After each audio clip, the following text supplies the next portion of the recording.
Welcome to the DMF. I'm Justin Younts. This is part three. Um, Talk a little bit of Riker's choice. This what did I write? I don't know. I wrote looking back but going forward. I think I would define it now differently. But talk a little bit about that. It's Michelle's baby. Right. Yeah, it's one of my Okay. babies. We do. It's funny. We're always like, we forget who wrote what. And It's on like that was one that I feel like I tried to work on. I was like, she did it. Like there's nothing to add here. It started as a vocal piece, so it was a 4-part harmony. And I feel like the character of Rika is such a deep, beautiful character, even though she's so young. She's been through a lot and she's carrying this grief, and she's, she has a really great arc throughout the season. And it does. You can talk about it. You're talking spoilers. Yeah. Say whatever you want. But the vocal melody really doesn't change. It is and they're just really quiet hums. And I think I loved the idea of like starting her off a cappella and having this sort of a cappella 4-part harmony moment. And then we went into this, what is that synth? Do you remember? Forget what synth we used for that. But it is a very almost like an Eastern sounding pitch bending synth that brings you into this more it snaps you into a new state of determination and moving forward. Determination. Whereas the first half of her theme is this sort of longing, aching grief. The second half of her theme is we need to survive and we got to move. So and she turns into such a little badass throughout the series that it was fun. She was one of my favorite characters. Her and Aiko, I just thought were just so I don't know. We talked about it. I just love the idea. She doesn't know she's the mother of the person that she's going to, right. Which makes us all go, who is the Oracle? But don't go into that. You probably know more of it. You probably know about that, and don't give any spoilers about it. I have hints at what I think it could be, but no. Don't say anything.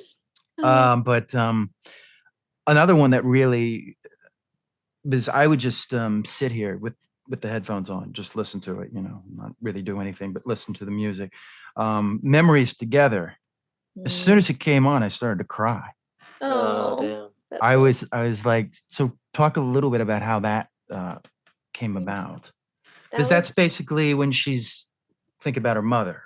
Yeah. Right? Yeah. Well, when Malcolm's talking about, or they're talking about how she died. Yeah, that was, we had already sort of come up with a very, very small version of that. We didn't, it's interesting. We'd read the script and we hoped that there would be a little more opportunity to explore the mother, like a mother theme. And Rika's theme is very tied into a mother theme because she is the one who seems to be having the hardest time with the fact that her mother has passed. And she is, there's a scene in episode 1 where the camera scans to a picture of the mother. And there's a very, very, very brief moment of the beginnings of the mother theme. And that's sort of where we took it from. But in that moment, I know Mattson didn't want it to be like a doom and gloom tragic thing. He wanted it to feel, I'm trying to remember what the reference was that he gave us. Place Beyond the Pines. Oh, Place Beyond the Pines. Oh, really? That's a great film. It's a great moment. Which is a great reference. He would give you all these different scenes from films and movies to watch. That's great. Yeah. When we have our spotting sessions, he comes over, he sits in the back, we go through the whole thing, and then we're constantly looking up YouTube videos of scenes that come to mind for him. And a lot of the Terminator slowly walking down the hallway scenes of from T1. That was always a reference of that's he'll never stop, it kind of everything. It is when they right before the switch, before we know who's what side everybody's on. Yeah, exactly. Like in the hospital, or in the hospital part. Yeah, hospital, or I think also at the mall. There's a hallway in the mall. So that's what I thought when you guys said it was the mall. So just super he will never stop. super rhythmic Relentless. and just relentless but slow. That was a big one. But for this one, Place Beyond Pines was brought up. And it was just, I think it's like one of our favorite pieces, and it's the shortest, and it's so 40 seconds. frustrating because like we were like, oh, we could do 3 minutes of this, like we could make this. But it was almost entirely a cappella, and that was, we did record it with the choir. Like it started off as our vocals, and then we re-recorded it with choir. But it has this sort of like droney synth underneath that's really beautiful, and this sort of some sparkling bell elements up up top. But it's like a lot of voices and harmonies, and like we did like a Hocket technique where like one, I can never explain this right, but like one person is singing one note and the next person is singing the next. So it's like da layering those together. So each person in the choir, it was only an 8-piece choir, and each person had their own part, because there were 8 parts. So, cool. So usually you double up, but this was one where everybody had to sing alone.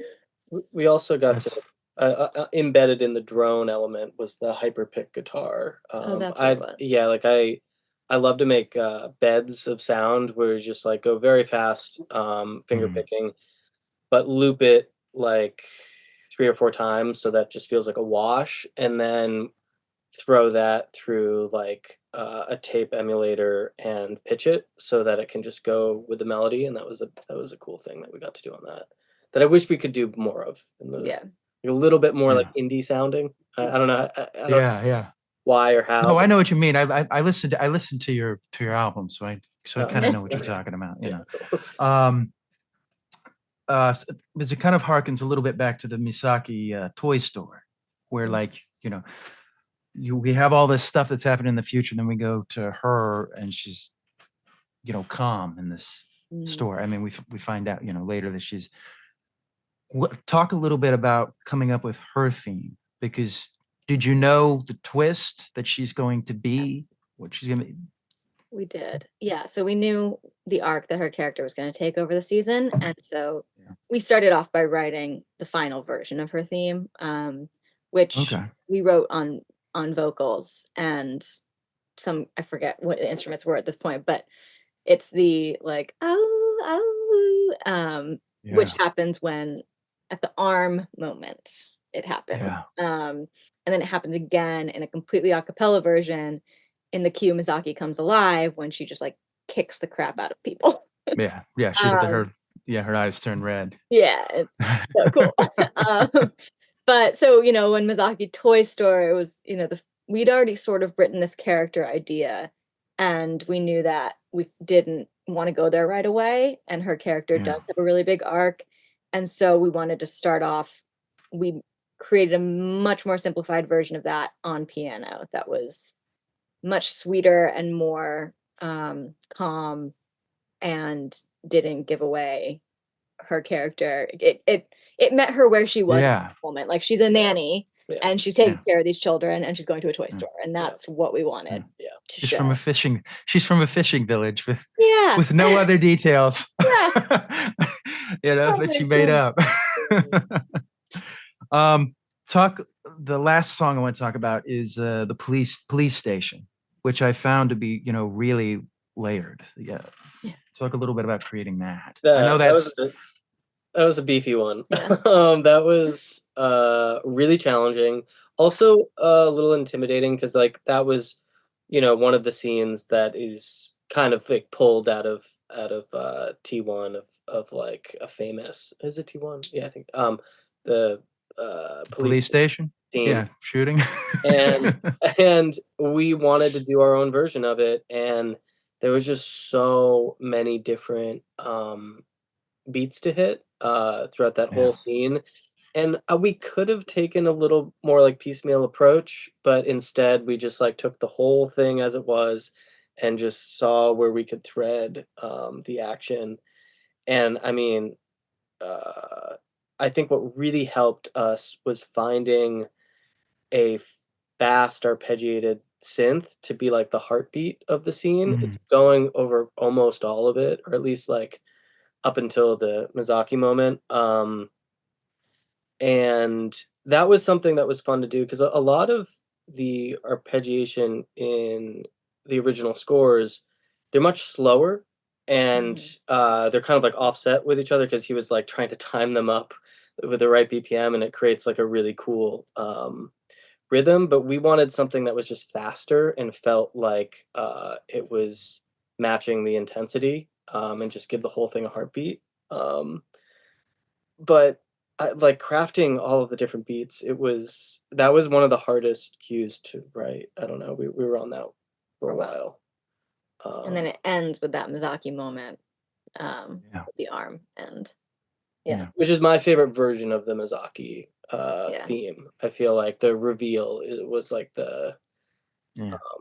my favorite personal part. It's just And then we it's see her fun. like, and then we see her get in the car, the police car. And she's like, "Hey, Exactly. shut the F up." So how do you decide when to bring back something familiar? Like when you guys are doing, like, is that something that when you're seeing the script that you go, this is a good place to go through, or Usually in the spotting session, we'll bring it up, and I think that was something we wanted to be careful about, not use the theme too many times. I think we just used it. I think we threaded the balance well, where we used it enough that it felt really familiar and gave the show identity, but hopefully didn't overstay the welcome. I feel like an inspiration from that, totally different show, but like Succession. Use that theme maybe like 4 times an episode. It's like it's just always there, and you know it's Succession, and it works. And it works. And so anytime we could do it and be like, this works, I'm not sick of this yet. You know, we didn't use it last episode, or if we did, it was dressed in a very different way.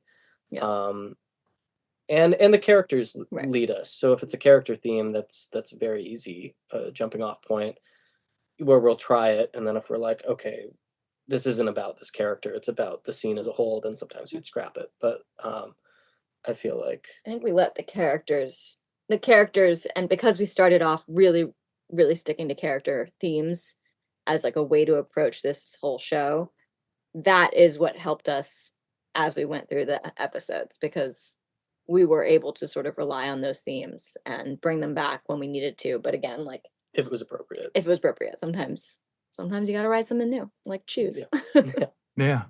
So would you be able to see at that point the animatics, I mean, it probably wasn't colorized yet, but would you be able to see it all and be like, this works here, or would we got animatics every like month and a half for like a year? Okay. A month and a half to well, it's funny. It was very spaced out for the first half, and then like back half, it was like here episode a month. But we scored everything to the animatics, so the timing that they gave us, we would match, and then they would, for the most part, were able to stick with that timing when they finished it. Which was, I think, it gave us.